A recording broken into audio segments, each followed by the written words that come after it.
Suara waktu. 8 tahun yang hancur dalam sekejap.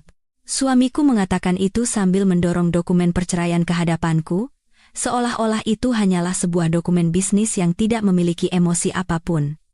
Saat itulah aku sadar bahwa aku telah lama menantikan momen ini. Tidak. Lebih tepatnya, aku selalu tahu hari ini akan datang, hanya saja aku tidak tahu kapan. Aku menunduk menatap namaku yang tertera di dokumen itu. Nirmalasari, nama yang tak pernah sekalipun disebut selama 8 tahun di rumah ini. Di sini, aku hanyalah seorang menantu, dan terkadang, hanya sosok tanpa nama. Ibu mertuaku bersedekap, bersandar di sudut ruang keluarga. Senyum di sudut bibirnya begitu dingin, seolah-olah rencana yang telah ia susun sejak lama akhirnya berhasil dengan sempurna. Kau bisa hidup karena keluarga kami. Saat pergi, pergilah dengan rasa terima kasih. Suara tajamnya adalah suara yang kudengar selama 8 tahun, dan hari ini, suara itu terdengar lebih jelas dari biasanya. Tatapan dan nada dingin itu tidak pernah berubah satu hari pun, sejak pertama kali aku melangkahkan kaki ke rumah ini. Aku mengangkat wajahku menatap suamiku.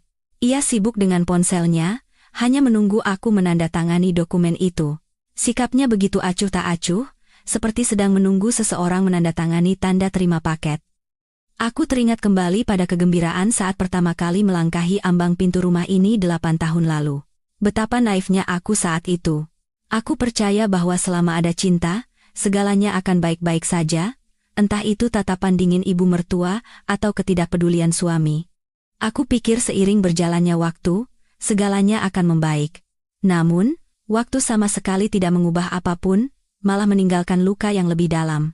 Hari pertama setelah menikah, ibu mertuaku berkata, "Sebagai menantu, kau tidak perlu pusing soal uang, biar ibu yang mengurusnya.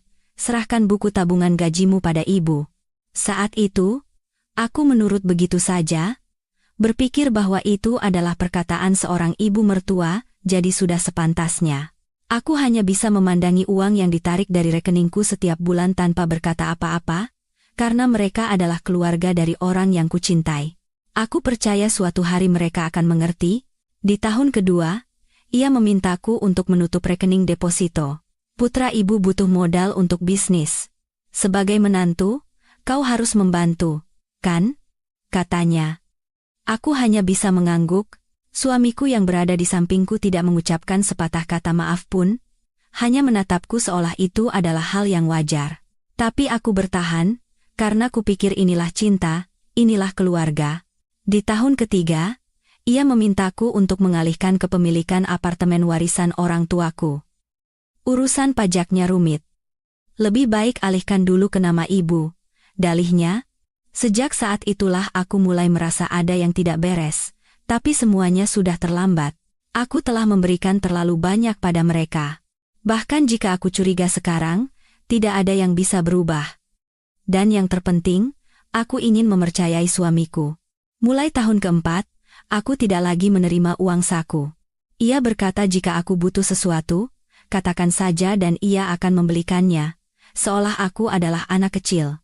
Padahal aku adalah wanita dewasa berusia di atas 30 tahun, tetapi untuk membeli jajanan seharga Rp10.000 pun aku harus meminta izin. Setiap kali aku mengadu pada suamiku, ia selalu menjawab dengan kalimat yang sama, "Ibu melakukan semuanya demi kita." Di tahun kelima, bahkan untuk bertemu teman-temanku pun dibatasi. Ia berkata, menantu yang sering keluyuran di luar tidak baik untuk citra keluarga. Duniaku perlahan-lahan menyempit. Kontak dengan teman-teman terputus, interaksi dengan dunia luar berkurang, hanya menyisakan rumah dan keluarga ini sebagai satu-satunya duniaku. Di tahun ke-6, ia menyuruhku berhenti bekerja. Untuk apa bekerja jika tidak punya anak? Tinggal di rumah dan urus pekerjaan rumah tangga saja, katanya. Aku pun mengundurkan diri dari perusahaan tempatku bekerja selama ini. Gaji terakhirku pun tetap masuk ke rekening ibu mertuaku.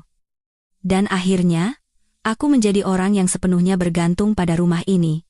Di tahun ke-7, aku stres setiap hari karena masalah anak. Mau sampai kapan mempermalukan keluarga kita? Untuk apa mempertahankan menantu yang tidak bisa punya anak? Katanya. Hasil pemeriksaan dari rumah sakit menunjukkan bahwa masalahnya ada pada pihak suami, Tetapi aku tidak bisa mengatakan kebenaran itu. Jelas sekali ibu mertuaku tidak akan percaya, dan mungkin akan marah menuduhku berbohong. Dan sekarang, di tahun ke-8, akhirnya momen ini tiba. Perlahan aku mengeluarkan pena dari tasku.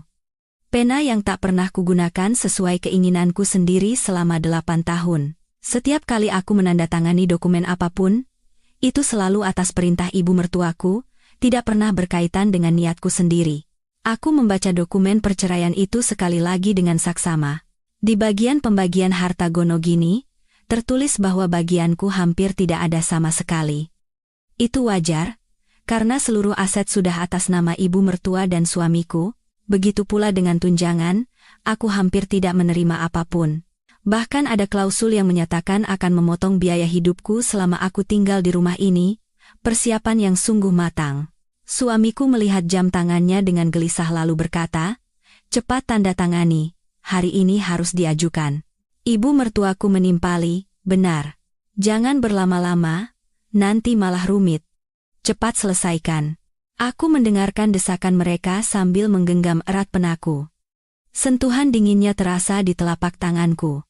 Selama 8 tahun, aku telah menandatangani banyak hal, tetapi tidak pernah terasa seberat hari ini. Begitu aku membubuhkan tanda tangan di atas kertas itu, perasaan aneh menjalari diriku. Itu adalah kelegaan. Seolah-olah aku baru saja meletakkan beban yang sangat berat. Atau lebih tepatnya, perasaan seperti sebuah drama panjang yang akhirnya berakhir. Peran sebagai menantu yang penurut yang telah kumainkan selama 8 tahun akhirnya selesai. Setelah menandatangani, aku bangkit dalam diam. Sementara suami dan ibu mertuaku sibuk memeriksa dokumen, aku mengambil tas dan berjalan menuju pintu. Tiba-tiba, telepon di dalam tasku bergetar. Biasanya dalam situasi seperti ini, aku tidak akan mengangkat telepon. Tapi hari ini berbeda. Aku mengambil ponselku tanpa ragu. Begitu melihat nama penelepon, sudut bibirku sedikit terangkat. Mungkin ini adalah senyum tulus pertamaku dalam 8 tahun. "Pak Wijoyo, sudah waktunya. Silakan mulai persiapannya." Suaraku terdengar sangat tenang, suara yang tegas dan mantap yang tidak pernah kugunakan selama 8 tahun di rumah ini. Setelah menutup telepon dan berbalik, suami dan ibu mertuaku sedang menatapku. Ekspresi mereka tampak aneh. Tapi aku tidak mengatakan apa-apa. Saat aku membuka pintu dan melangkah keluar, aku memandangi rumah ini untuk terakhir kalinya. Ruang keluarga yang selalu kubersihkan dan kurapikan selama 8 tahun, dapur tempatku menyiapkan sarapan untuk ibu mertuaku setiap pagi. Kamar tidur yang pernah menjadi tempatku tidur bersama suamiku. Kini, itu adalah tempat yang tidak akan pernah kudatangi lagi. Begitu pintu tertutup, aku mendengar suara ibu mertuaku dari belakang. Akhirnya perempuan itu pergi juga. Betapa tenangnya rumah kita nanti. Aku tersenyum sambil menekan tombol lift. "Anda pasti akan mendapatkan ketenangan yang Anda inginkan, Bu." Sungguh menggelikan ketika aku mendengar cerita mereka setelahnya. Kabarnya, malam itu, setelah mengajukan surat cerai, di rumah suamiku diadakan pesta perayaan meriah seolah-olah ada festival. Ibu mertuaku pasti berkata pada suamiku, "Akhirnya perempuan itu pergi. Sekarang kita bisa melakukan apapun sesuka hati kita." Malam itu, saat aku sedang merapikan barang-barang di kamar sewaan yang kecil, aku mencoba membayangkan mereka. Ibu mertuaku mungkin sedang duduk di sofa ruang keluarga, membuka aplikasi properti di ponselnya. Mungkin ia berpikir sekarang ia bisa dengan bebas menggunakan uang yang selama ini terikat pada namaku. Suamiku mungkin duduk di sebelahnya dengan antusias. Entah itu penthouse di kawasan SCBD, rumah mewah di Pondok Indah, atau villa di Menteng, mereka pasti sedang berhitung betapa mewahnya hidup mereka tanpa aku. Keesokan paginya, mereka mungkin bangun pagi-pagi sekali, mandi dan berpakaian lebih cepat dari biasanya, lalu menuju kantor agen properti. Ibu mertuaku mungkin akan membawa tas bermereknya yang paling mahal, karena hari ini adalah hari istimewa. Hari penandatanganan kontrak pembelian penthouse, tentu harus berpakaian yang sesuai. Sementara itu, aku, di pagi yang sama, sedang duduk menyeruput kopi di sebuah kafe, duduk di dekat jendela, memandangi pemandangan di luar sambil berpikir, kira-kira sudah sampai mana mereka sekarang. Jika dihitung waktunya, pas sekali, Aku dengar mereka membuat janji pada pukul 10 pagi di kantor agen properti ternama di pusat kota Jakarta. Agen properti itu pasti menyambut mereka dengan sangat baik. Sebagai klien yang akan membeli properti seharga puluhan miliar, tentu mereka akan mendapatkan pelayanan kelas atas. Mungkin mereka diantar ke lokasi dengan mobil mewah dan menjelajahi setiap sudut penthouse itu dengan saksama. Ibu mertuaku pasti akan mengagumi ruang keluarga yang luas. Nah, harusnya kita tinggal di tempat seperti ini. Sudah lama sekali kita bertahan di apartemen sempit itu. Mungkin begitu katanya. Suamiku mungkin akan menimpali di sebelahnya. Akhirnya kita bisa punya rumah yang layak. Investasi yang dulu tidak bisa dilakukan karena terhalang uang, sekarang bisa. Pemandangan kota Jakarta dari balkon pasti sangat indah. Ibu mertuaku mungkin membayangkan dirinya sedang minum teh di balkon itu, sambil memikirkan betapa bangganya saat teman-temannya datang berkunjung. Dapur yang dilengkapi peralatan modern pasti akan membuatnya puas. Meskipun ia tidak pernah memasak, ia pasti berpikir itu akan terlihat bagus saat ada tamu. Kamar tidurnya luas, kamar mandinya mewah. Ibu mertuaku mungkin membayangkan dirinya tidur nyenyak di kamar itu. Dan saat agen properti menyebutkan harganya, ia mungkin tidak akan terlalu kaget. Ia justru berpikir harga itu sangat pantas, mengingat jumlah uang yang selama ini terikat. Saat memeriksa kontrak, suasana pasti penuh dengan kebahagiaan.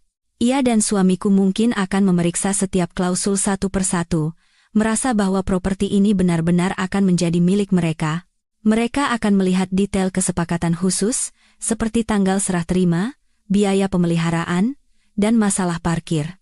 Semuanya pasti sangat memuaskan. Akhirnya, tiba saatnya menandatangani kontrak. Ibu mertuaku mungkin akan memegang pena dengan hati berdebar. Karena ini mungkin akan menjadi belanja termahal dalam 80 tahun hidupnya. Suamiku di sampingnya pasti akan menatapnya dengan bangga. Setelah menandatangani kontrak, tinggal tahap transfer uang. Agen itu mungkin akan berkata dengan ramah, transfer bisa dilakukan di bank sebelah, Pak. Bu. Mari saya antar. Selama perjalanan singkat menuju bank, betapa senangnya perasaan ibu mertuaku, akhirnya, saat untuk memiliki penthouse mewah impiannya tiba. Petugas bank pasti akan menyambut mereka dengan sopan, karena ini adalah transaksi bernilai besar. Mereka mungkin akan diantar ke ruang VIP dan duduk dengan nyaman. Ibu mertuaku akan menyerahkan buku tabungannya sambil berkata, "Saya mau transfer dari rekening ini. Puluhan miliar." Sementara petugas menerima buku tabungan dan memeriksanya di sistem, ibu mertuaku dan suamiku pasti menunggu dengan penuh harap. Mereka pasti bersemangat membayangkan akan segera menerima kunci penthouse. Tapi kemudian, ekspresi petugas itu berubah. Awalnya, ia memeriksa layar berulang kali, lalu memanggil rekannya untuk melihat bersama. Jelas ada masalah. Ibu mertuaku pasti mulai gelisah. "Kenapa lama sekali? Cepat urus," katanya. Petugas itu memasang wajah menyesal dan berkata, "Mohon maaf, Bu, tapi rekening Anda telah dibekukan." Kata-kata itu membuat wajah ibu mertuaku pucat pasi. "Dibekukan? Apa maksudmu? Kemarin masih bisa dipakai. Kenapa tiba-tiba dibekukan?" Ia pasti meninggikan suaranya. Suamiku juga pasti kaget dan mendesak petugas, "Pasti ada kesalahan, coba periksa lagi." Tapi berapa kali pun diperiksa, hasilnya tetap sama. Rekening itu dibekukan total, tidak bisa ditarik sepeser pun. Ibu mertuaku pasti bergumam dengan wajah tidak percaya. "Tidak mungkin. Pasti sistemnya error. Petugas itu hanya bisa meminta maaf berulang kali, kami juga tidak tahu penyebabnya, Bu. Akan kami coba tanyakan pada manajer." Saat itulah, ibu mertuaku pasti teringat sesuatu. Bayangan diriku sedang berbicara di telepon kemarin. "Pak Wijoyo, sudah waktunya. Silakan mulai persiapannya." Kata-kata itu pasti terngiang di kepalanya. Ia pasti mulai merasa ada yang tidak beres. Suamiku juga pasti berpikir sama. Ia mungkin teringat betapa tenangnya aku kemarin, sikap yang sangat berbeda dari biasanya, pasti ini ulah perempuan itu. Suamiku mungkin akan menggeram, tapi tidak yakin karena tidak tahu kemampuan apa yang kumiliki. Perjalanan dari bank kembali ke kantor agen properti pasti terasa sangat memalukan. Mereka harus menjelaskan situasinya kepada agen. Dan penandatanganan kontrak hari itu harus dibatalkan. Agen itu pasti kaget, Saya belum pernah mengalami hal seperti ini. Biasanya sebelum tanda tangan kontrak, jarang ada masalah seperti ini. Wajah ibu mertuaku pasti memerah. Ia pasti merasa malu, marah, dan bingung. Pagi hari berangkat dengan penuh semangat, tapi harus kembali dalam kondisi seperti ini. Di dalam taksi perjalanan pulang, ibu mertuaku dan suamiku pasti terdiam. Mereka pasti merasa ada sesuatu yang salah besar. Ibu mertuaku mungkin akan menelepon bank, menghubungi layanan pelanggan untuk menanyakan mengapa rekeningnya tiba-tiba dibekukan. Tapi jawabannya pasti sama, ini adalah pembekuan sesuai prosedur hukum, Bu. Untuk detail lebih lanjut, mohon tunggu dokumen terkait. Suamiku juga pasti memeriksa rekeningnya sendiri, dan hasilnya sama. Semua rekening dibekukan, saat itulah mereka akan menyadari betapa seriusnya situasi ini, bahwa ini bukan sekadar kesalahan sistem. Setibanya di rumah, ibu mertuaku pasti akan mengeluarkan semua buku tabungan untuk diperiksa. Baik rekening yang pernah atas namaku maupun rekening yang sudah dialihkan ke nama keluarga suami, dan hasilnya sungguh mengerikan. Tidak ada satupun rekening yang bisa diakses. Saat itulah ibu mertuaku pasti merasakan ketakutan yang sesungguhnya. Uang yang dikumpulkan selama 8 tahun, seluruh aset yang dialihkan dari namaku menjadi nama keluarga suami, telah lenyap dalam sekejap, pergi ke tempat yang tidak bisa mereka jangkau. Suamiku mungkin akan mulai mengamuk. Kita harus telepon perempuan itu, suruh dia buka blokirnya sekarang juga. Kalau dia berani macam-macam, kita juga tidak akan tinggal diam, tapi ibu mertuaku pasti merasa ada yang berbeda. Bahwa aku bukan lagi menantu penurut yang dulu. Sore itu, aku menerima kabar dari kafe. Sebuah berita dari seorang kenalan bahwa transaksi pembelian penthouse keluarga suamiku gagal. Aku mengangkat cangkir kopiku dan tersenyum tipis. Semuanya berjalan sesuai rencana. Ini hanyalah permulaan dari harga yang harus mereka bayar, karena telah meremehkan dan memperlakukanku seperti pembantu selama 8 tahun. Malam itu, ibu mertuaku pasti tidak bisa tidur.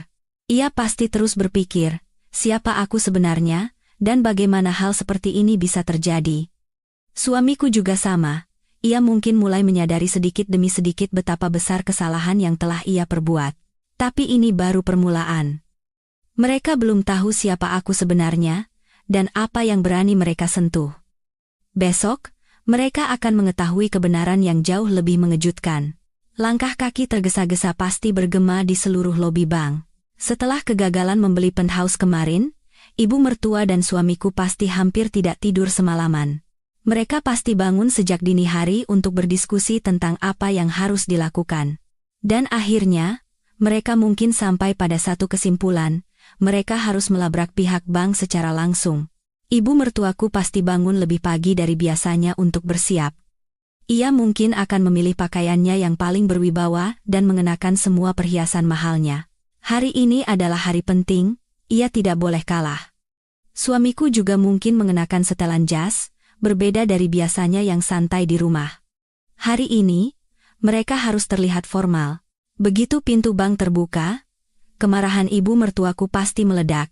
Ia mungkin langsung mendatangi petugas di konter layanan pelanggan dan mulai meninggikan suara, menjelaskan kejadian kemarin sambil berteriak, bagaimana bisa hal konyol seperti ini terjadi?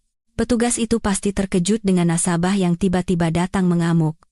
Ia mungkin bingung dan hanya bisa menyarankan agar mereka masuk ke ruang VIP untuk berbicara dengan lebih tenang. Meskipun sudah duduk di ruang VIP, emosi ibu mertuaku tidak mereda.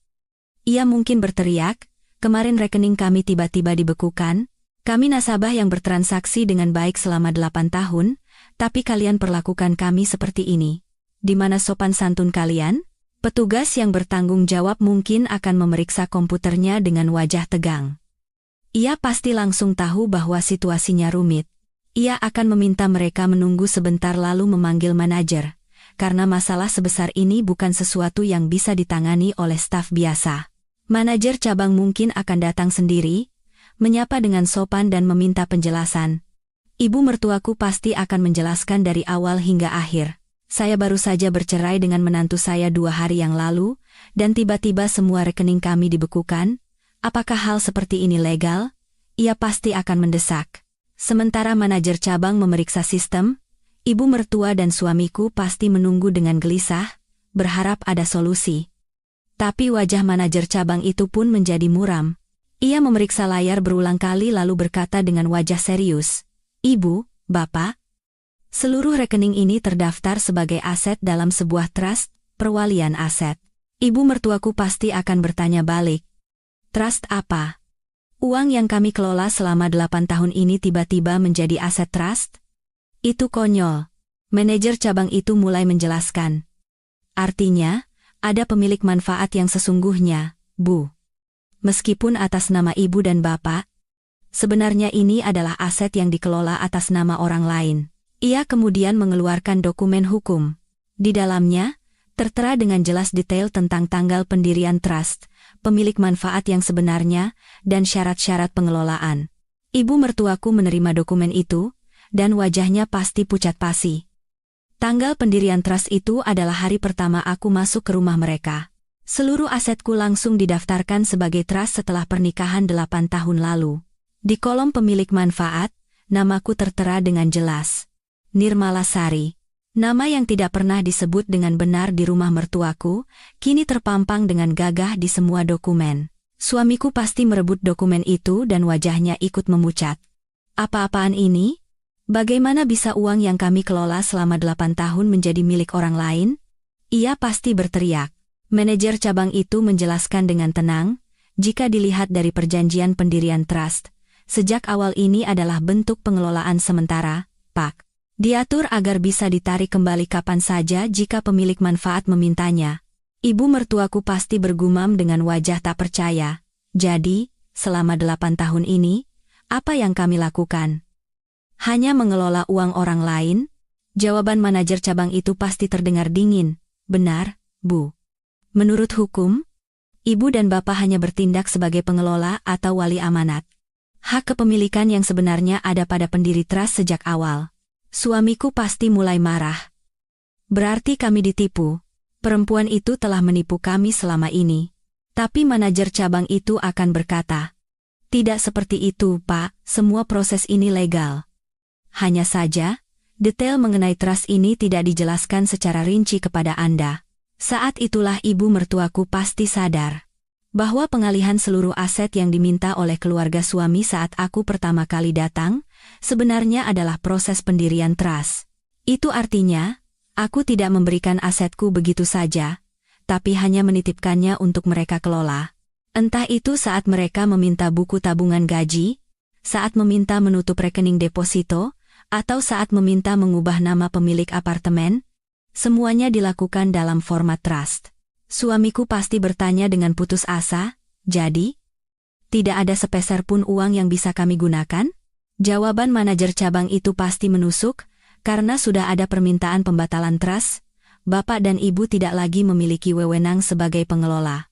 Ibu mertuaku pasti menyadari betapa parahnya situasi saat itu. Selama 8 tahun, mereka hidup dengan pikiran bahwa mereka kaya raya, padahal kenyataannya mereka tidak memiliki apa-apa. Dan kemudian, mereka akan mengetahui kebenaran yang lebih mengejutkan. Apartemen yang mereka tinggali saat ini juga merupakan aset dalam trust. Ibu mertuaku pasti kaget dan bertanya, "Rumah juga? Rumah yang kami tinggali ini juga milik perempuan itu?" Manajer cabang itu pasti mengangguk. "Setelah dicek sertifikat tanahnya, sama saja, Bu. Didaftarkan sebagai trust juga." Suamiku pasti hampir pingsan. Ia tidak bisa menerima kenyataan bahwa bahkan rumah yang ia tinggali adalah milikku. Ibu mertuaku pasti bertanya dengan harapan terakhir, "Lalu tabungan yang kami simpan sendiri? Pasti ada, kan? Rekening atas nama kami." Tapi itu hanya harapan sia-sia. Karena semua rekening berbentuk trust, tidak ada uang yang bisa mereka akses. Manajer cabang itu mungkin akan menyatakan penyesalannya, "Situasi seperti ini baru pertama kali kami temui, Bu. Tapi kami harus menjalankan sesuai prosedur hukum." Ibu mertua dan suamiku pasti berjalan keluar dari bank dengan lunglai. Mereka tidak bisa menerima kenyataan bahwa mereka tiba-tiba kehilangan segalanya. Di luar bank, ibu mertuaku pasti bergumam, "Perempuan itu menipu kita. Selama 8 tahun ini, kita benar-benar bodoh." Suamiku pasti marah. "Bagaimana bisa seperti ini?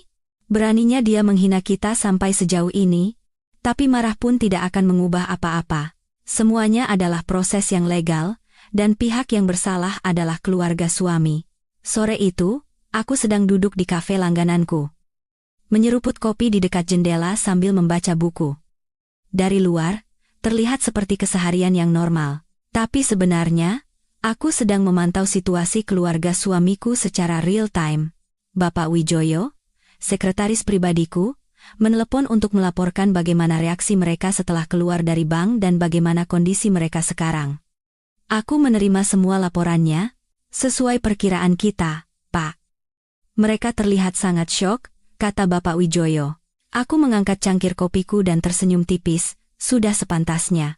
Selama 8 tahun hidup nyaman dengan uangku, saat harus menghadapi kenyataan mendadak, ya beginilah jadinya.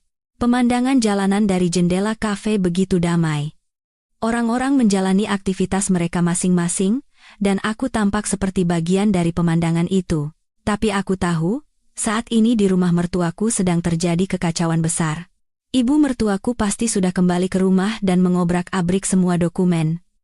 Ia pasti memeriksa dengan harapan sia-sia, kalau ada rekening atau aset yang terlewat. Tapi ia tidak akan menemukan apa-apa, karena semuanya telah diatur dengan sempurna. Suamiku juga pasti sedang mencari aset atas namanya sendiri, tapi itu akan sia-sia, karena semua aset yang muncul setelah pernikahan juga berbentuk trust. Kini, ibu mertuaku pasti mulai merasakan ketakutan yang sesungguhnya. Ia pasti menyadari betapa besar kesalahpahaman yang mereka jalani selama 8 tahun. Ia pasti tahu bahwa aku, yang selama ini dianggapnya hanya menantu penurut, sebenarnya adalah orang yang merencanakan dan mempersiapkan segalanya dengan sangat baik. Bapak Wijoyo menelepon lagi.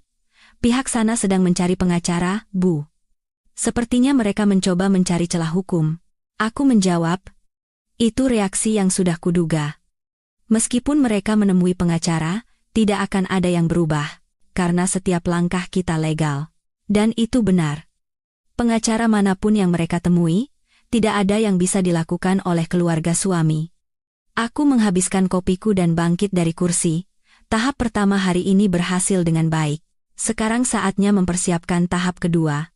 Sambil berjalan keluar dari kafe, aku bergumam pada diriku sendiri. Dulu mereka begitu ingin menghapus namaku. Sekarang, mereka justru terhalang oleh namaku sendiri. Sungguh ironis. Selama 8 tahun, mereka memperlakukanku seolah aku tidak ada. Tapi sekarang, namaku menjadi sesuatu yang mengendalikan segalanya. Tapi ini baru permulaan, mereka belum tahu siapa yang berani mereka sentuh. Betapa naifnya aku saat itu. Kalau dipikir-pikir sekarang, sungguh menggelikan. Mengingat diriku saat pertama kali memasuki rumah pengantin setelah upacara pernikahan 8 tahun lalu, sungguh lucu. Saat itu aku percaya, hanya dengan cinta, segalanya akan baik-baik saja. Keesokan hari setelah pernikahan, kami menunda bulan madu dan pergi menyapa keluarga suami terlebih dahulu. Ibu mertuaku duduk dengan anggun di sofa ruang keluarga, memegang secangkir teh. Wajahnya sangat serius. Saat itu aku tidak begitu mengerti arti dari ekspresi wajahnya. Aku pikir itu hanya bentuk kekhawatiran atau perhatian pada menantu barunya. Perasaan yang wajar bagi seorang ibu. Suamiku duduk di sampingku, dan menatapku seolah menyuruhku mendengarkan ucapan ibunya. Matanya penuh cinta atau setidaknya, begitulah yang kupikirkan. Kalau diingat lagi sekarang, aku ragu apakah itu benar-benar cinta. Ibu mertuaku mulai berbicara dengan nada tenang, Nirmala, sekarang kau sudah menjadi keluarga kami. Ibu akan memberitahumu aturan di rumah ini. Mendengar itu, jantungku berdebar kencang. Akhirnya aku benar-benar merasa telah menjadi bagian dari keluarga. Aku mengerti itu artinya ibu mertuaku telah menerimaku. Ibu mertuaku melanjutkan, keluarga kita adalah keluarga yang menjunjung tinggi tradisi. Menantu perempuan hanya perlu fokus pada urusan rumah tangga. Soal uang, biar orang tua yang mengurus. Aku mengangguk. Kupikir, jika ini adalah keluarga tradisional, mungkin memang begitu aturannya. Dan yang terpenting, aku senang karena sepertinya ibu mertuaku mempercayakan urusan rumah tangga kepadaku. Lalu ibu mertuaku langsung ke intinya. Karena itu, buku tabungan gajimu, biar ibu yang kelola. Kalau menantu boros, keuangan rumah tangga bisa berantakan. Saat itu aku sedikit bingung. Menitipkan buku tabungan gaji adalah hal yang tidak kuduga. Tapi suamiku memegang tanganku dan berkata, "Ibu benar, urusan pajak juga rumit, dan pengelolaan keuangan rumah lebih baik diserahkan pada yang berpengalaman." Mendengar ucapan suamiku, aku merasa lebih tenang. Kupikir itu adalah bentuk perhatian mereka padaku. Ibu mertuaku akan membantuku mengurus keuangan yang rumit. Itu justru hal yang patut disyukuri. Maka, saat itu juga aku menyerahkan buku tabungan gajiku pada ibu mertuaku. Ia menerimanya dengan wajah puas, seolah rencananya berjalan lancar. Tapi saat itu, aku tidak menyadari perubahan ekspresi halusnya. Minggu berikutnya, kehidupan baruku dimulai. Aku bangun pagi setiap hari untuk menyiapkan sarapan ibu mertuaku. Setelah suamiku berangkat kerja, aku membersihkan rumah. Sore hari, aku menyiapkan makan malam, dan saat suamiku pulang kerja, kami makan bersama. Bulan pertama, aku sangat bahagia. Kehidupan sehari-hari bersama keluarga baru terasa cerah dan menyenangkan. Ibu mertuaku juga tampak puas melihatku rajin mengurus rumah. Tapi kemudian, hal-hal aneh mulai terjadi satu persatu. Setiap kali aku ingin membeli barang yang kubutuhkan, aku harus meminta izin dari ibu mertuaku terlebih dahulu. Entah itu sehelai baju atau satu produk kosmetik, semuanya harus diberitahukan sebelumnya. Awalnya, kupikir itu adalah etika. Kupikir wajar jika aku memberitahukannya.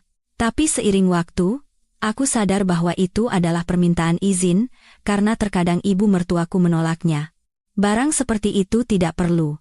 Pakai saja yang ada di rumah. Setiap kali seperti itu, aku mengalah.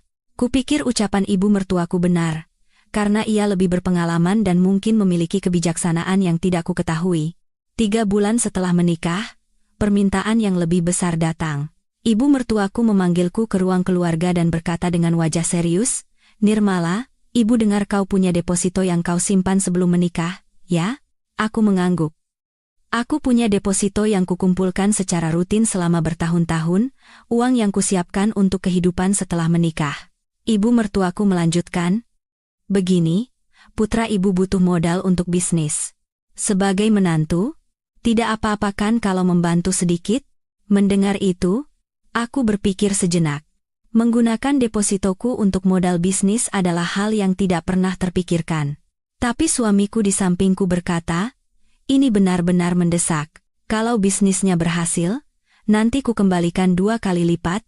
Melihat tatapan memohon suamiku, aku tidak bisa menolak. Kupikir, demi orang yang kucintai, aku bisa melakukan apa saja. Hari itu, aku pergi ke bank dan langsung menutup rekening depositoku. Uang yang kukumpulkan sedikit demi sedikit selama bertahun-tahun lenyap dalam sekejap, tapi aku tidak menyesal. Kupikir, jika bisnis suamiku berhasil, itu akan menjadi investasi untuk masa depan kami. Namun, ada satu hal yang tidak kuketahui saat itu. Saat aku menutup rekening deposito, uang itu diproses dalam bentuk trust. Keluarga suamiku seolah-olah hanya menerima uangnya, padahal sebenarnya ada instrumen perlindungan hukum yang telah disiapkan. Saat itu aku belum mengerti tentang keuangan yang rumit seperti itu. Aku melakukannya dengan tulus, dengan perasaan ingin membantu keluarga. 6 bulan setelah menikah, ujian yang lebih besar datang. Ibu mertuaku membicarakan soal apartemen yang kudapat dari orang tuaku. "Nirmala, kau punya apartemen atas namamu sendiri, kan? Kudengar urusan pajaknya rumit." Aku menjawab, "Iya, Bu.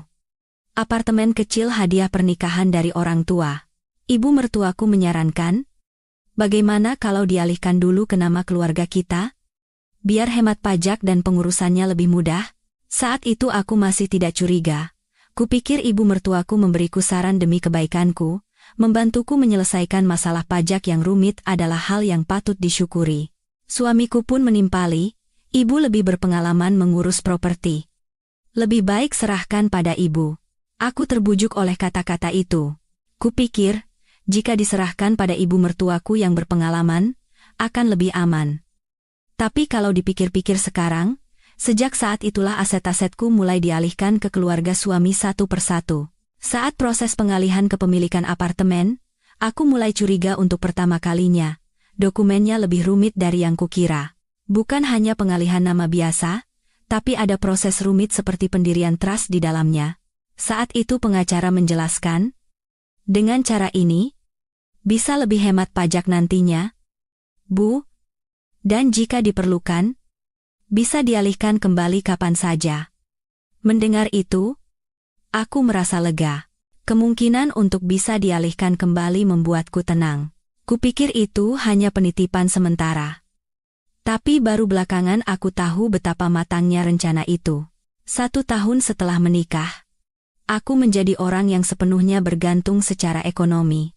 Tidak punya buku tabungan gaji, deposito, maupun apartemen, tidak ada aset atas namaku yang tersisa. Setiap kali seperti itu, ibu mertuaku akan berkata, "Kita kan satu keluarga, kenapa harus perhitungan? Bukankah kita satu keluarga?" Aku mencari ketenangan dari kata-kata itu. Kupikir, jika memang satu keluarga, tidak perlu membedakan mana milikku dan mana milik mereka. Tapi kemudian, tanda-tanda lain mulai muncul. Saat aku akan bertemu teman-temanku, ibu mertuaku akan menunjukkan wajah tidak suka. Menantu yang sering keluyuran di luar tidak baik untuk citra keluarga, katanya, sambil mulai membatasi kepergianku. Awalnya aku mencoba mengerti. Kupikir dalam keluarga tradisional, mungkin memang begitu. Tapi aku mulai merasa semakin sesak. Kontak dengan teman-teman mulai berkurang. Saat tidak bisa bertemu, kabar pun menghilang dengan sendirinya. Duniaku semakin sempit. 2 tahun setelah menikah, aku menjadi orang yang benar-benar terisolasi. Hubungan dengan dunia luar hampir tidak ada, hanya rumah ini dan keluarga inilah yang menjadi segalanya bagiku. Sejak saat itu, sikap ibu mertuaku mulai berubah. Dulu ia masih memperlakukanku seperti menantu, tapi sekarang ia seolah memperlakukanku seperti pembantu. Menentukan waktu bangun pagi, memerintahkan urutan pekerjaan pembersihan, bahkan soal pakaian apa yang harus kukenakan pun ia ikut campur. Aku masih bertahan. Aku mencoba berpikir bahwa ini juga bagian dari didikan untukku, tapi jauh di lubuk hati, aku mulai merasa ada yang tidak beres. 3 tahun setelah menikah, terjadi insiden yang menjadi titik balik. Aku sakit dan ingin ke rumah sakit, tapi ibu mertuaku tidak mengizinkan. Cuma flu, kenapa harus ke rumah sakit? Istirahat di rumah saja nanti juga sembuh. Tapi aku benar-benar sakit. Demam tinggi dan nyeri di sekujur tubuh. Tapi karena itu perkataan ibu mertuaku, aku menahannya. 4 hari kemudian, suamiku melihat kondisiku dan membawaku ke rumah sakit. Dokter berkata itu adalah gejala awal pneumonia. Jika terlambat sedikit saja, bisa berbahaya. Saat itu, untuk pertama kalinya aku marah. Kupikir, apakah menghemat biaya lebih penting dari kesehatanku? Tapi aku tidak bisa menyuarakannya, karena seorang menantu tidak boleh membantah ibu mertua. Malam itu, untuk pertama kalinya aku merenungkan situasiku dengan serius. Apakah ini hubungan keluarga yang normal? Lalu aku menepis pikiran itu, aku menghibur diriku sendiri bahwa ini masih masa penyesuaian. Seiring waktu, pasti akan membaik. Mulai tahun keempat, situasinya semakin buruk. Ibu mertuaku tidak memberiku uang saku sama sekali. Ia bilang, jika butuh sesuatu, ia akan membelikannya. Tapi kenyataannya, sebagian besar permintaanku ditolak dengan alasan tidak perlu. Aku sudah dewasa, tapi diperlakukan seperti anak kecil. Untuk membeli jajanan seharga Rp10.000 saja harus meminta izin. Setiap kali seperti itu, aku merasa harga diriku terinjak, tapi aku bertahan. Aku percaya suatu hari nanti ia akan mengerti. Tapi suatu hari itu tidak pernah datang. Situasi hanya semakin memburuk. 5 tahun setelah menikah, aku menjadi orang yang depresi. Diriku yang dulu ceria telah hilang. Aku menjadi orang yang selalu waspada dan tertutup. Saat teman-temanku sesekali menghubungiku, aku akan beralasan tidak bisa bertemu. Sebenarnya karena ibu mertuaku tidak mengizinkan, tapi aku tidak bisa menjelaskannya.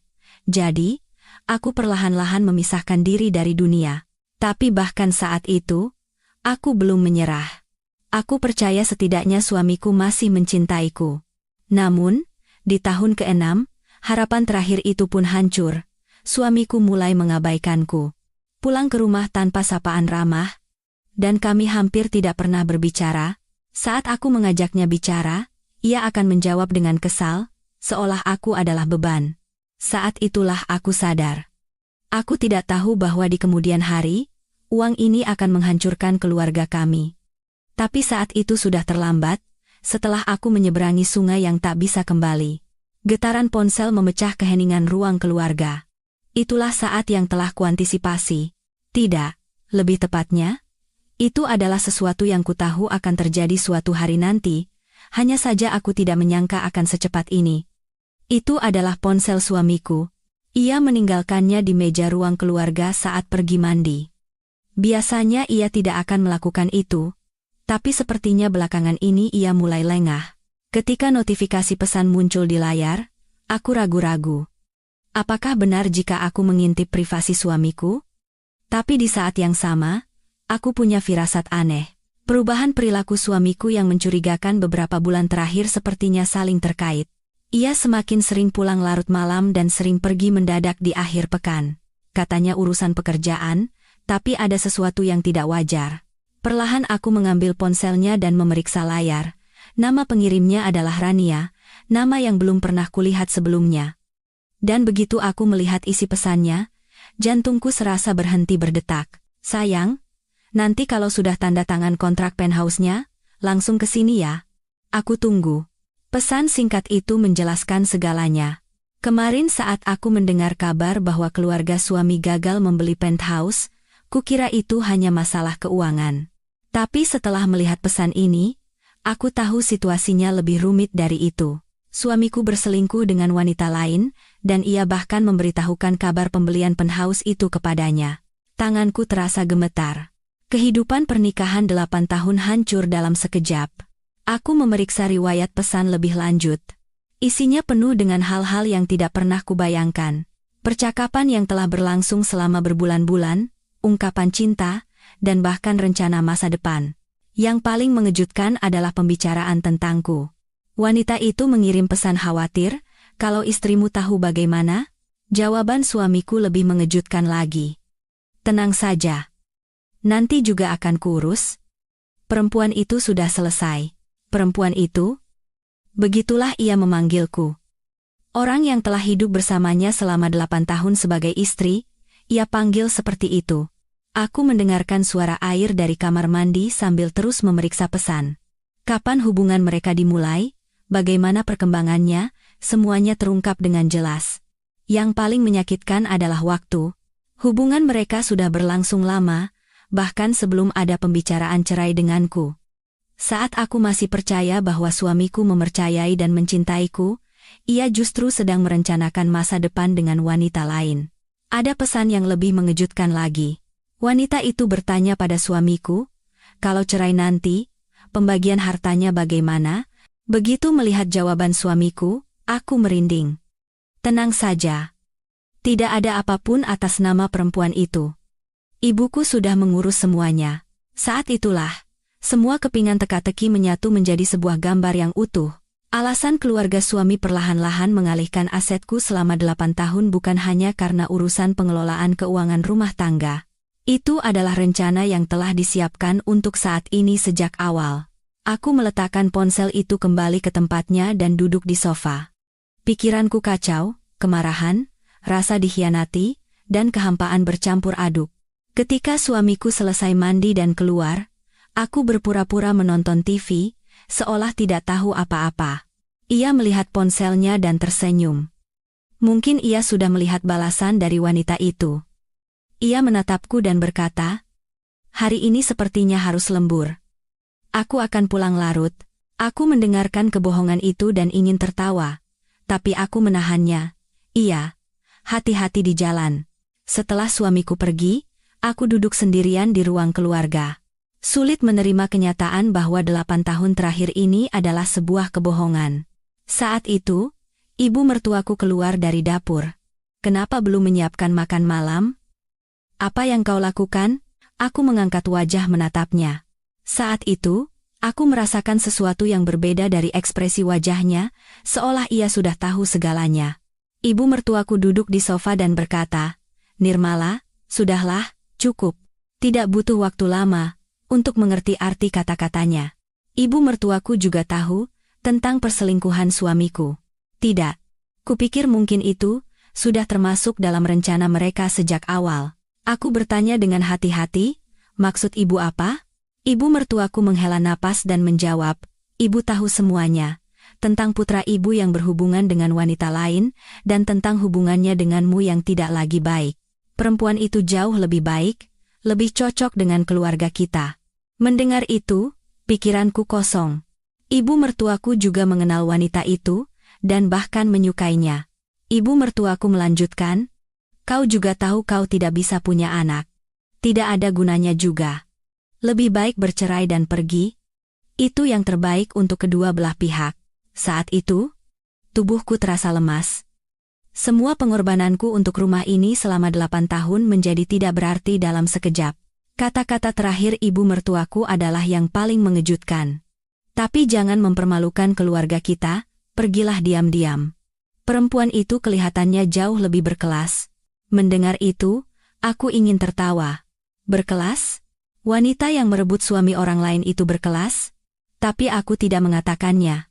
Aku tahu itu tidak ada gunanya. Aku bangkit dan berjalan ke kamarku. Saat itu, ibu mertuaku pasti berpikir aku akan menerima semuanya dengan pasrah, seperti yang kulakukan selama 8 tahun ini. Di dalam kamar, aku membuka laptop suamiku. Kata sandinya tidak sulit ditebak, itu adalah tanggal ulang tahunku. Sungguh ironis. Di dalam laptop itu ada lebih banyak bukti.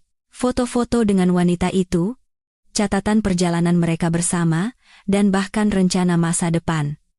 Tapi yang paling mengejutkan adalah hal lain.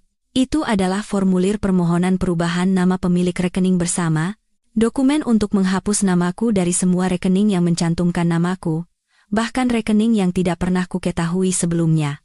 Saat itulah aku sadar. Sejak awal, mereka berencana untuk menghapusku sepenuhnya.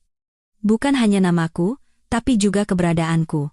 Melihat tanggal pada dokumen itu, rencananya sudah disiapkan berbulan-bulan. Artinya, suamiku telah merencanakan semuanya jauh sebelum ia membicarakan perceraian denganku. Aku mencetak dokumen-dokumen itu, menyimpannya, dan menyalin semua file ke dalam USB. Kupikir mungkin akan berguna nanti. Saat itu, ponselku berbunyi.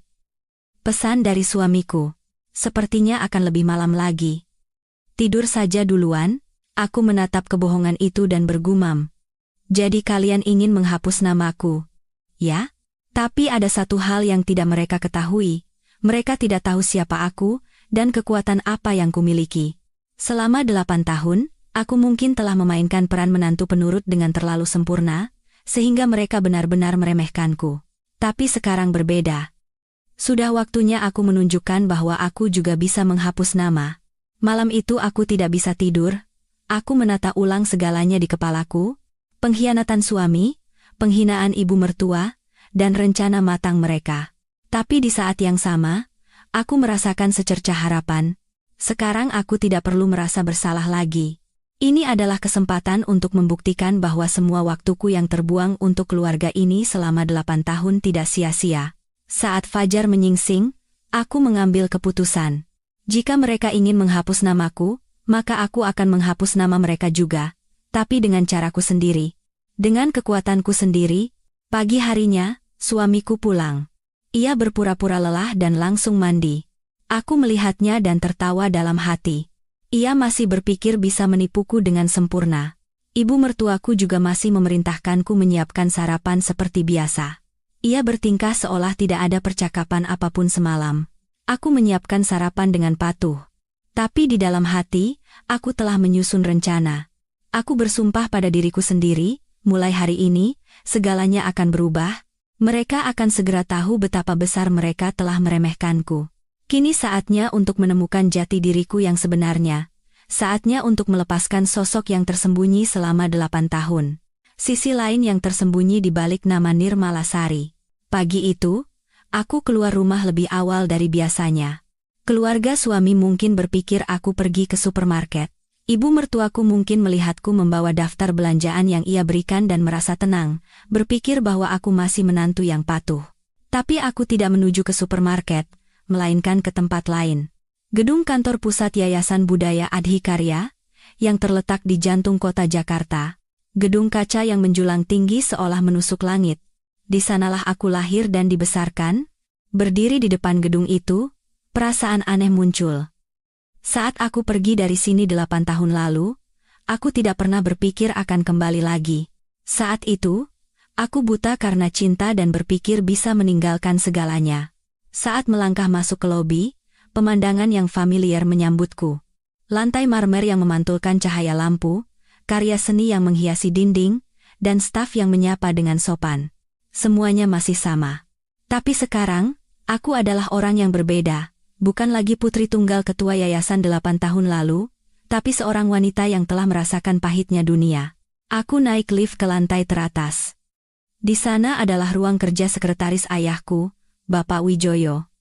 Orang yang telah merawatku sejak kecil. Saat aku membuka pintu ruang kerjanya, Bapak Wijoyo terkejut dan bangkit berdiri.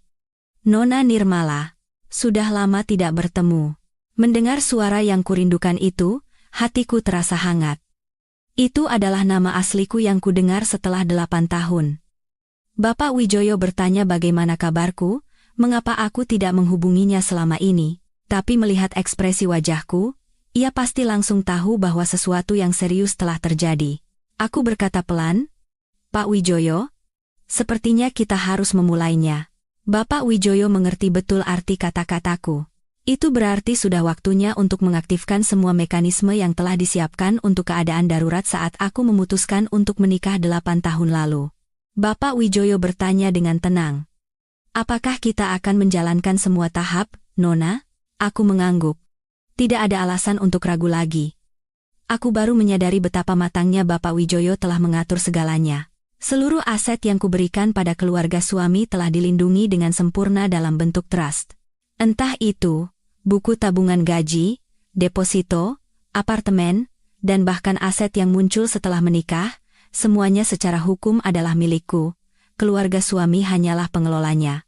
Bapak Wijoyo menunjukkan dokumen-dokumen itu sambil menjelaskan, semua rekening telah didaftarkan sebagai trust, Nona. Tanpa persetujuan Nona Nirmala, mereka tidak bisa menggunakan uang itu sepeser pun. Mendengar itu, aku mengerti alasan mengapa kemarin keluarga suami berteriak-teriak bahwa rekening mereka dibekukan. Saat aku mengajukan permohonan pembatalan trust, semua wewenang kembali padaku. Tapi itu saja tidak cukup. Aku punya gambaran yang lebih besar. Aku bertanya pada Bapak Wijoyo, bagaimana menurut ayah? Ekspresi Bapak Wijoyo tampak rumit. Sejak aku menikah, ayahku tidak pernah mencariku. Ia berpikir aku memilih untuk hidup sebagai orang biasa dan menghormati keputusanku. Tapi situasi sekarang berbeda. Jika ayah tahu apa yang kualami, ia tidak akan tinggal diam. Bapak Wijoyo berkata hati-hati, saya rasa saya harus melaporkannya pada Bapak Ketua. Aku menggelengkan kepala. Aku belum mau ayah tahu sekarang. Aku ingin mengurus ini sendiri. Lalu aku meminta hal lain. Tolong hubungi tim pengacara dan tim akuntansi yayasan. Dan aku juga butuh tim investigasi. Melihat wajah seriusku, Bapak Wijoyo langsung bergerak. Ia pasti bisa menebak apa yang telah kualami selama 8 tahun ini. 1 jam kemudian, personel inti yayasan berkumpul. Direktur hukum, manajer akuntansi, dan tim investigasi. Semuanya adalah orang kepercayaan ayahku. Aku menceritakan kisahku selama 8 tahun kepada mereka. Bagaimana keluarga suami mengambil asetku satu persatu, bagaimana mereka mengendalikanku secara finansial, dan penemuan terbaru tentang perselingkuhan suamiku, serta rencana perceraian mereka. Semuanya kuceritakan. Wajah tim itu semakin tegang. Terutama direktur hukum yang tidak bisa menyembunyikan amarahnya. Ini jelas eksploitasi ekonomi. Kita harus menempuh jalur hukum. Tapi aku tidak mau terburu-buru. Balas dendam harus dilakukan dengan cermat dan sempurna. Aku meminta tim investigasi. Tolong periksa seluruh status keuangan keluarga suami, dan aku juga butuh informasi tentang wanita selingkuhan suamiku.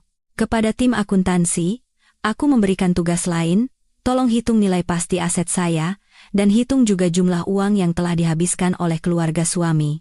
Setelah semua perintahku berikan, hatiku terasa lebih ringan. Masalah yang kupendam sendirian selama 8 tahun, kini ada para ahli yang membantuku menyelesaikannya. Bapak Wijoyo bertanya untuk terakhir kalinya, boleh saya tahu, apa tujuan akhir yang Nona Nirmala inginkan? Aku berpikir sejenak lalu menjawab, aku ingin mereka menerima balasan atas apa yang mereka lakukan padaku selama 8 tahun. Tapi harus dilakukan secara legal dan sempurna. Sore itu, saat aku akan meninggalkan yayasan, aku merasakan harapan yang sesungguhnya untuk pertama kalinya. Aku bukan lagi menantu tak berdaya.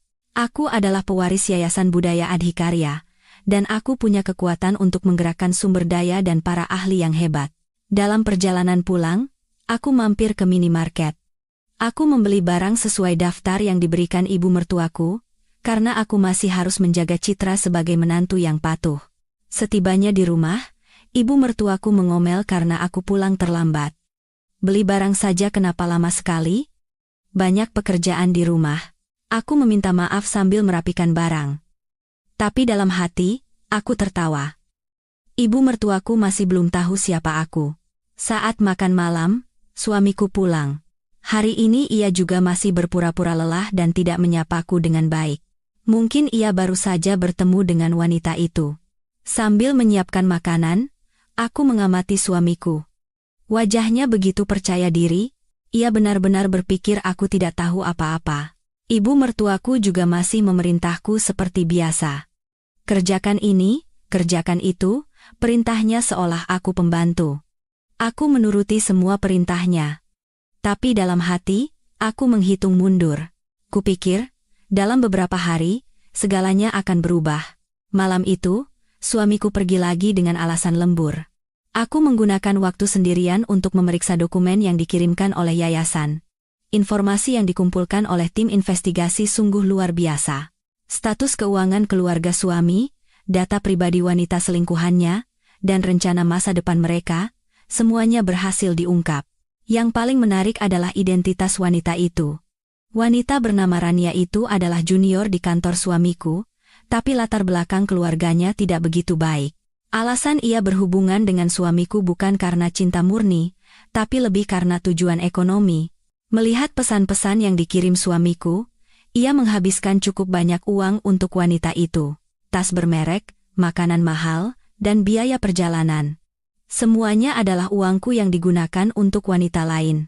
Laporan tim akuntansi juga mengejutkan. Selama 8 tahun, uangku yang dihabiskan oleh keluarga suami mencapai 300 miliar rupiah. Baik itu biaya hidup, investasi, dan pembelian properti, semuanya berasal dari asetku. Tapi uang yang bisa kugunakan secara pribadi hampir tidak ada. Uang saku yang kuterima hanya beberapa juta rupiah sebulan. Tim hukum telah menyusun langkah-langkah hukum. Ada banyak cara, mulai dari gugatan perdata, laporan pidana, hingga penyitaan aset. Tapi cara yang paling efektif adalah pembatalan trust dan penarikan kembali seluruh aset secara bersamaan. Dan yang terpenting, semua langkah ini legal. Keluarga suami hampir tidak punya celah untuk membantah atau melawan. Setelah memeriksa semua dokumen, aku menelepon Bapak Wijoyo. Besok kita akan mulai bergerak secara serius. Bapak Wijoyo menjawab bahwa semuanya sudah siap. Malam itu, untuk pertama kalinya aku bisa tidur nyenyak.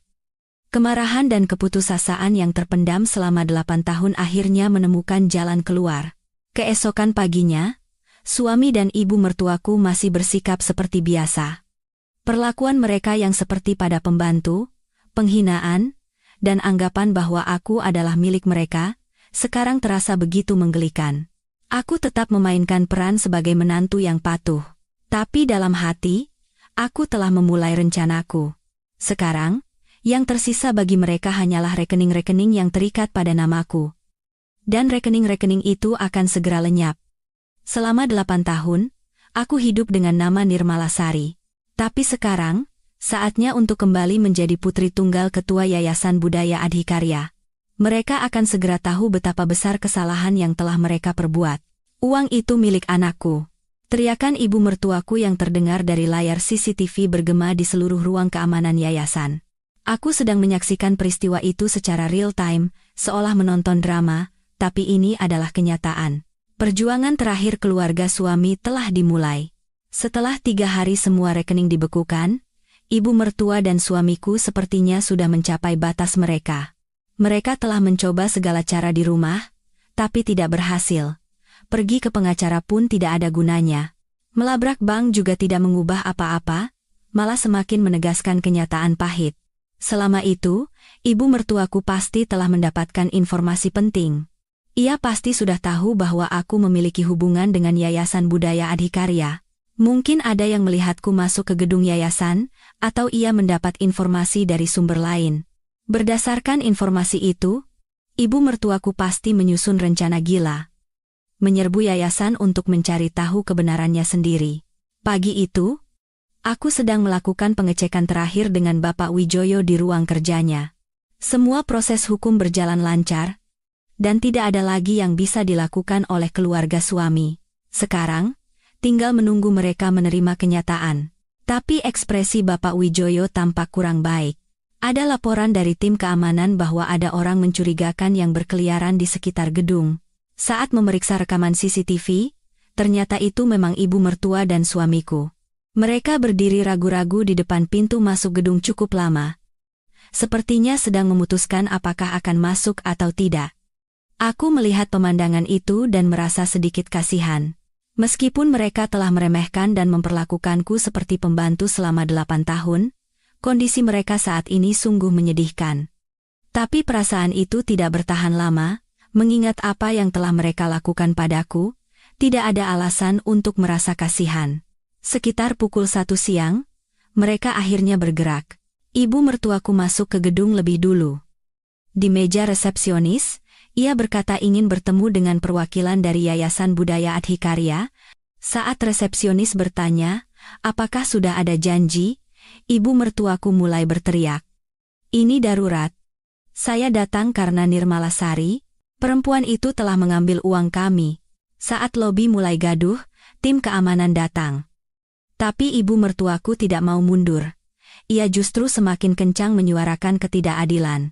Uang yang kami kelola selama 8 tahun tiba-tiba tidak bisa digunakan? Apa-apaan ini? Saat itu, suamiku masuk.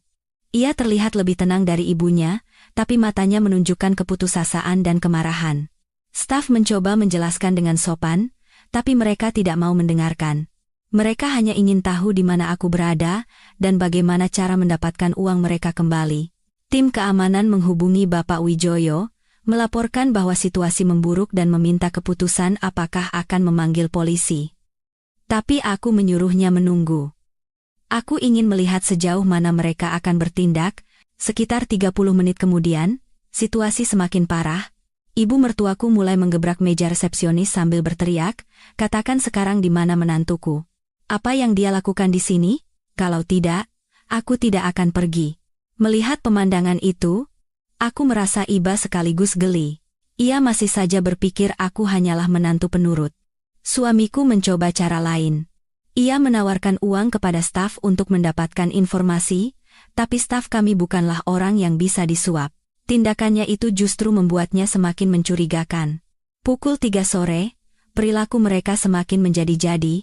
Ibu mertuaku mencoba naik lift. Saat petugas keamanan menghalanginya, ia mencoba mendorong dan memaksa masuk. Terjadi saling dorong, dan ibu mertuaku terjatuh. Ia terluka, tapi tidak menyerah. Ia justru semakin marah dan berteriak, "Jangan halangi kami." Suamiku ikut campur. "Kami datang untuk menuntut hak kami. Kenapa kalian menghalangi? Tidak ada masalah hukum di sini," klaimnya. Tapi itu adalah kebohongan yang jelas. Orang yang tidak punya wewenang, apapun sedang mengamuk di gedung orang lain. Saat itulah, aku memutuskan untuk turun. Aku tidak bisa hanya menonton. Saat aku turun ke lobi, ibu mertua dan suamiku terkejut melihatku.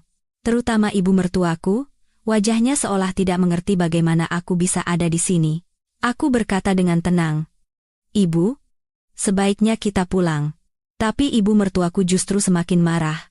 "Kau, perempuan sialan, apa yang kau lakukan di sini? Apa yang kau lakukan dengan uang kami?" teriaknya. Orang-orang di sekitar menoleh, situasi yang sangat memalukan. Suamiku mendekatiku dan mendesak, "Apa yang telah kau lakukan? Kenapa rekening kami dibekukan? Aku tidak menjawab pertanyaan mereka. Mereka pasti sudah tahu segalanya. Tidak perlu menjelaskan lagi. Aku berkata kepada tim keamanan, "Tolong antar kedua orang ini keluar." Tapi mereka tidak mau pergi begitu saja. Ibu mertuaku mencengkram lenganku dan berteriak, "Dasar perempuan tidak tahu diuntung. Beginikah caramu membalas orang yang telah membesarkanmu?" Saat itu, aku benar-benar marah. Membesarkanku? Selama 8 tahun memperlakukanku seperti pembantu? Tapi aku tidak mengatakannya. Tidak ada gunanya. Petugas keamanan mencoba membawa mereka keluar, tapi ibu mertuaku melawan dengan keras. Di tengah keributan itu, terjadi insiden lain. Suamiku tiba-tiba berlari ke arah lain, mencoba naik lift ke lantai atas. Petugas keamanan mencoba menghalanginya, tapi suamiku mendorongnya hingga berhasil lewat. Sejak saat itu, kekacauan benar-benar terjadi.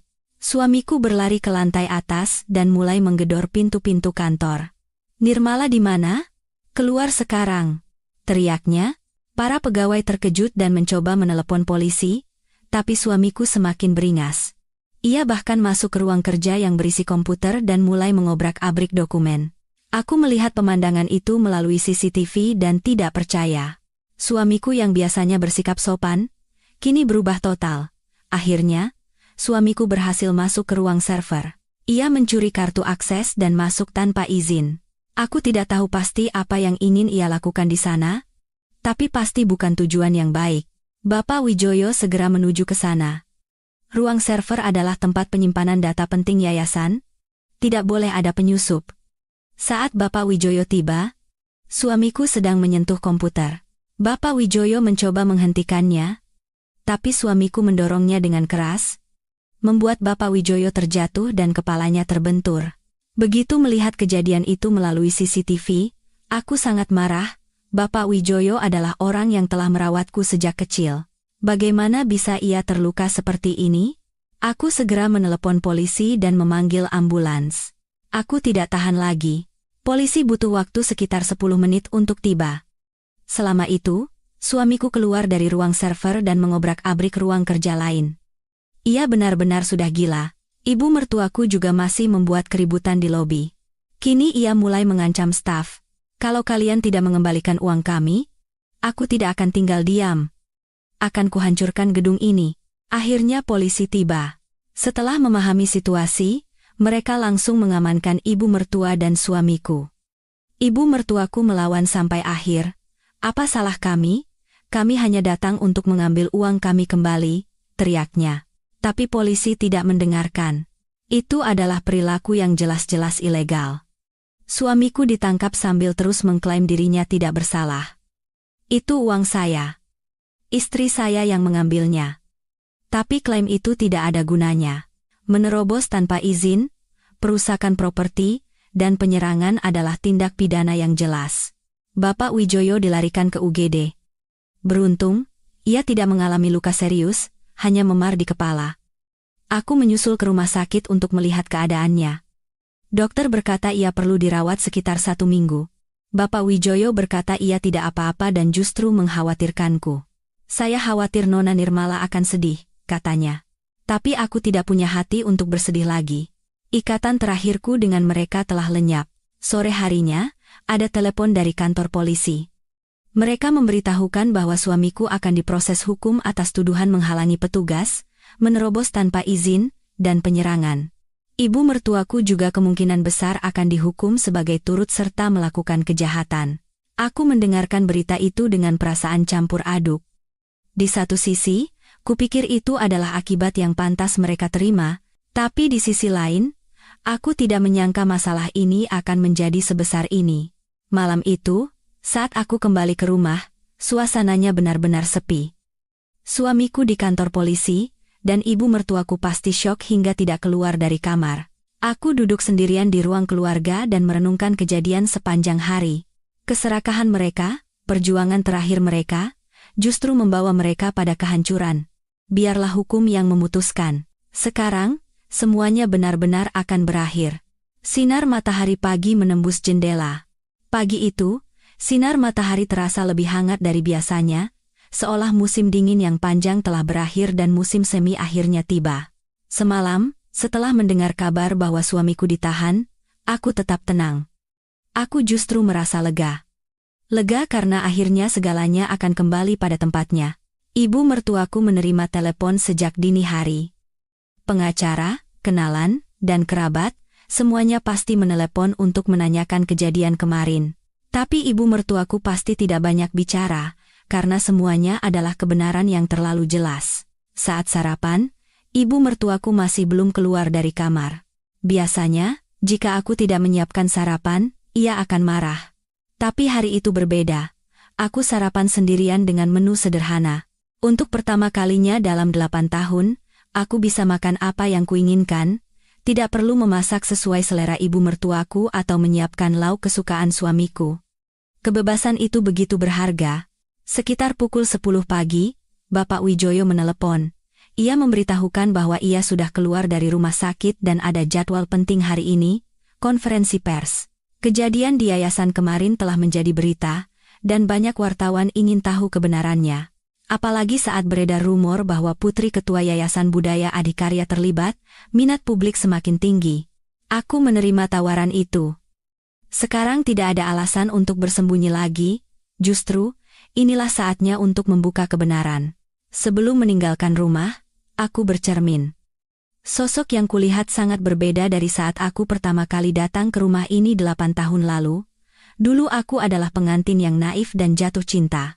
Sekarang, aku adalah seorang wanita yang telah merasakan pahitnya dunia. Tapi di saat yang sama, aku menemukan diriku yang lebih kuat. Dalam perjalanan ke yayasan, aku ingin mengucapkan selamat tinggal pada ibu mertuaku untuk terakhir kalinya. Tapi saat ku ketuk pintunya, tidak ada jawaban. Jadi aku langsung pergi. Ibu mertuaku pasti juga sulit menerima situasi ini. Setibanya di yayasan, sudah banyak wartawan yang berkumpul. Suasananya lebih ramai dari biasanya. Bapak Wijoyo menyambutku dan memeriksa persiapan terakhir. Ia memberiku daftar pertanyaan yang mungkin akan diajukan dan panduan jawaban. Tapi aku ingin mengatakan isi hatiku, bukan jawaban yang telah disiapkan. Pukul 2 siang, konferensi pers dimulai. Begitu aku melangkah masuk ke ruang konferensi, kilatan cahaya dari puluhan kamera menyambutku. Saat itu aku merasa aneh, tidak pernah kusangka, aku yang hidup bersembunyi selama 8 tahun, akan berdiri di hadapan begitu banyak orang. Pembawa acara memperkenalkanku sebagai putri tunggal Ketua Yayasan Budaya Adhikarya dan pihak yang terkait dalam insiden kemarin. Para wartawan serentak mengangkat tangan. Pertanyaan pertama sesuai dugaan. Apa yang sebenarnya terjadi kemarin? Dan mengapa keluarga suami Anda melakukan hal itu? Aku menjawab dengan tenang. Aku menjelaskan secara singkat apa yang telah kualami selama 8 tahun, dan mengatakan bahwa kejadian kemarin adalah akibat dari pilihan mereka sendiri. Pertanyaan kedua lebih lugas. Apakah ini bentuk balas dendam? Mendengar pertanyaan itu, aku berpikir sejenak. Apakah ini benar-benar balas dendam? Aku berbicara pelan ke mikrofon. Saya tidak sedang membalas dendam. Saya datang untuk mengambil kembali apa yang menjadi milik saya. Nama saya, hidup saya, dan napas saya. Begitu selesai berbicara, ruang konferensi menjadi hening. Semua wartawan menyimak kata-kataku dengan saksama. Aku melanjutkan. Selama 8 tahun, saya tidak hidup dengan nama saya sendiri. Saya tidak bernapas dengan kehendak saya sendiri. Saya hanya hidup seperti yang diinginkan oleh orang lain. Mengatakan itu, aku merasa terharu. Perasaan yang terpendam selama 8 tahun seolah ingin tumpah. Tapi aku tidak menangis, sekarang bukan waktunya untuk menangis. Pertanyaan ketiga tentang rencana masa depan. Apakah ada niat untuk berdamai dengan keluarga suami? Dan bagaimana Anda akan menjalani hidup ke depannya? Aku menggelengkan kepala. Perdamaian hanya bisa terjadi jika kedua belah pihak mengakui kesalahan. Tapi sepertinya mereka masih belum merasa bersalah. Lalu aku menambahkan, saya ingin menjalani hidup saya sendiri. Hidup yang saya bangun dengan kehendak saya sendiri, bukan harapan atau keinginan orang lain. Pertanyaan terakhir adalah yang paling sulit. Apakah Anda menyesal? Aku berpikir lama, lalu menjawab, tidak. Saya tidak menyesal. Saya hanya menyayangkan, bagaimana jadinya jika saya lebih berani lebih awal. Setelah konferensi pers selesai, aku meninggalkan yayasan. Bapak Wijoyo mengantarku dan berkata untuk terakhir kalinya, "Sekarang, Nona Nirmala benar-benar bebas." Mendengar itu, aku merasa memang begitu. Untuk pertama kalinya dalam 8 tahun, aku merasakan kebebasan yang sesungguhnya. Alih-alih pulang, aku menuju ke sebuah taman. Aku butuh waktu untuk berpikir sendirian. Aku duduk di bangku taman dan membeli sekaleng kopi. Kopi kalengan biasa, tapi rasanya lebih manis dari kapanpun. Saat itu, ponselku berdering. Kabar dari seorang kenalan bahwa ibu mertuaku sedang berlutut di depan bank. Ia memohon agar blokir rekeningnya dibuka. Mendengar kabar itu, perasaanku campur aduk. Di satu sisi kasihan, tapi di sisi lain, kupikir itu adalah akibat yang pantas. Selama 8 tahun, ia telah memperlakukanku seperti itu. Saat aku tiba di rumah, hari sudah sore, ibu mertuaku masih belum keluar dari kamar. Ia pasti sangat syok. Aku mulai mengemasi barang-barangku dalam diam. Sekarang saatnya aku meninggalkan rumah ini. Tidak ada alasan lagi untuk tinggal di sini. Sambil berkemas, kenangan selama 8 tahun muncul. Kegembiraan saat pertama kali datang, perasaan yang perlahan layu, dan rasa dikhianati di akhir. Semuanya telah menjadi masa lalu. Keesokan paginya, aku mengucapkan selamat tinggal pada ibu mertuaku untuk terakhir kalinya. Saat ku ketuk pintunya, terdengar suara lemah menjawab. Saat aku masuk, kulihat ibu mertuaku tampak sangat lelah. Ia terlihat jauh lebih tua dalam semalam. Aku berkata pelan, "Bu, saya pergi." Ibu mertuaku menatapku dan berkata untuk terakhir kalinya, "Kau benar-benar akan meninggalkan kami seperti ini?" Aku menggeleng. Saya tidak meninggalkan. Saya mengambil kembali. Setelah itu, aku keluar dari rumah. Aku tidak menoleh ke belakang, karena itu sudah menjadi masa lalu. Beberapa hari kemudian, aku pindah. Sebuah apartemen kecil dengan pemandangan kota Jakarta, meskipun tidak besar, tapi ini sepenuhnya milikku. Secangkir kopi pertama yang kuminum di rumah baru terasa begitu istimewa. Aku tidak pernah tahu, bisa minum minuman kesukaan di waktu yang kuinginkan, di tempat di mana tidak ada yang mengganggu, akan sebahagia ini. Aku memandangi pemandangan kota dari jendela dan bergumam, akhirnya, aku bisa bernapas lega ya, Bu. Kata-kata itu seolah terbang terbawa angin. Itu adalah momen pembebasan setelah tertekan selama 8 tahun. Kini, aku bisa memulai hidup baru. Dengan nama asliku. Dengan kehendakku sendiri. Dan dengan napasku sendiri. Sinar matahari menembus jendela, menyentuh wajahku. Kehangatannya seolah memberkati awal yang baru ini. Aku menarik napas dalam-dalam. Untuk pertama kalinya setelah sekian lama, aku bisa bernapas dengan lega. Sekarang, segalanya terasa baru. Mulai dari bangun pagi, memutuskan apa yang akan kumakan, hingga memutuskan kemana akan pergi. Setiap keputusan adalah milikku. Itulah kebebasan sejati yang kuimpikan selama 8 tahun. Hari itu, untuk pertama kalinya aku bisa tersenyum dengan tulus, bukan senyum paksaan, tapi senyum kebahagiaan sejati yang datang dari hati. Aku menyeruput kopiku di tengah sinar matahari, sambil mulai memimpikan mimpi-mimpi baru. Sekarang, hidupku sepertinya baru saja dimulai.